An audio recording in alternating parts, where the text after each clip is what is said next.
एक खौफनाक जंगल जहां लोग जाते हैं लेकिन कभी वापस नहीं आते। साशा अपने पास्ट से भागकर यहाँ आई थी, लेकिन यहाँ उसका सामना होता है एक ऐसे शिकारी से जो इंसानों का शिकार करता है।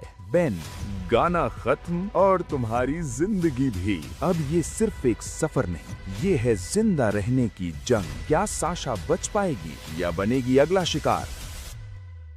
कहानी की शुरुआत में हमें साशा और उसके हस्बैंड टॉमी को दिखाया जाता है, जो कि एक जंकी कपल है। जंकी उन्हें कहा जाता है जिन्हें नशे की आदत होती है, लेकिन साथ ही इन्हें बड़े बड़े पहाड़ों को चढ़ने का शौक भी है। और आज ये नॉर्वे के ट्रोल वॉल को पार करने के लिए आए हैं, जिससे पहले भी कई बार कोशिश कर चुके हैं। लेकिन इस ट्रोल वॉल को, यानी कि इस पहाड़ को, जो कि बिल्कुल सपाट है, उसे पार करना, उसके ऊपर चढ़ना इतना आसान नहीं है। और अब ये साशा की जिद है। ये दोनों के दोनों उस पहाड़ पर चढ़ना शुरू करते हैं और साशा उस पॉइंट तक पहुंच जाती है जहां से आगे आज तक वो नहीं जा पाई। वो कई बार कोशिश करती है, लेकिन आज भी वो उस पॉइंट को पार नहीं कर पाती। और अब उसका हस्बैंड टॉमी कहता है कि आज के लिए काफी हो गया, हमें आराम करना चाहिए, कल सुबह हम दोबारा कोशिश करेंगे। लेकिन साशा आज ही उसे पार करना चाहती है, इसलिए बार बार वो कोशिश कर रही होती है, जिससे वो बहुत ज्यादा थक जाती है। और अब इन्हें पता चलता है कि यहाँ पर एक तूफान आने वाला है, इसलिए अपने हैंगिंग टेंट को वहीं पर लगाकर वो उसके अंदर आराम करते हैं। लेकिन टॉमी आज बहुत ज्यादा परेशान है, क्योंकि उसके पास जो उसका कंपास है, जो उसे अपना लकी कंपास लगता है, वो अच्छे से काम नहीं कर रहा होता। साथ ही तूफान अब बहुत तेज हो चुका है, इसलिए टॉमी साशा से कहता है कि हमें नीचे जाना चाहिए, एक बार तूफान रुक जाए उसके बाद हम दोबारा कोशिश कर सकते हैं। और अब ये दोनों के दोनों नीचे उतरना शुरू कर देते हैं। रात के अंधेरे में इन्हें नीचे उतरने में बहुत तकलीफ हो रही होती है, और तभी एवलांच भी आ जाता है, जिस वजह से ऊपर पहाड़ से बर्फ के साथ पत्थर भी गिरना शुरू हो जाते हैं। साशा को बचाने के लिए टॉमी उसे चट्टानों के नीचे शिफ्ट कर देता है, जिससे उससे पत्थर नहीं टकराते।